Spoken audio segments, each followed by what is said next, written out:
guys, narami diri. What's up guys? For today's matulog na ang The Boys, no?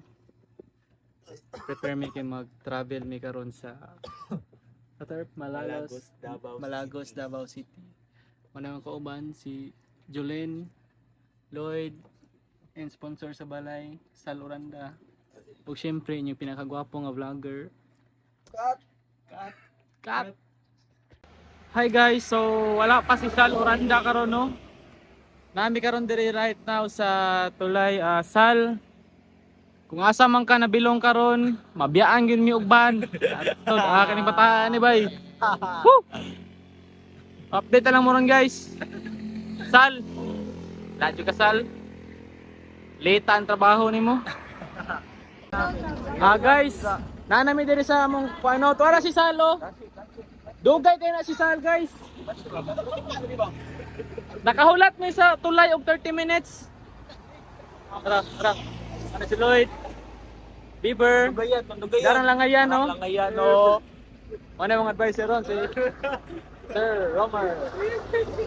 What's up guys? Nanami sulod sa van.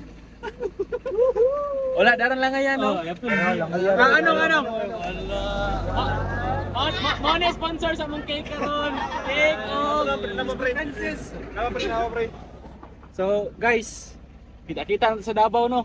So guys. Shout out sa mga nabilin pa, si Rogin Bating. Sorry. Shout out ko kay Gerald Tabigi. Unta okay lang ka diya sa bus. Ayun, si Sal, pa-shout out. Sal. Shout out kay Gerald Tabigi. Don, unta okay ra ka dira, Don. Shout out ko kay Remark Tali. Aha na ka Erp. Manlarga na mi Erp. Na Erp kay mabiyaan jud garon. Bye-bye. Ano man? Nagbags naman Erp. Update lang, nabiyaan gud si Remark Talye.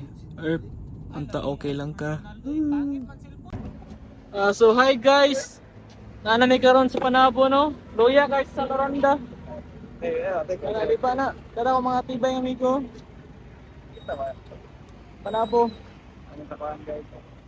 Outfit check. Abot mo guys. Tari guys. Ano mo guys? Ano? Luya na guys.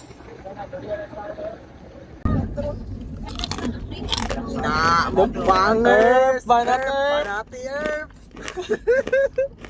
Panoy, gutom na aktor. Dara sponsor na cake ko, Gerald Danong. Wow!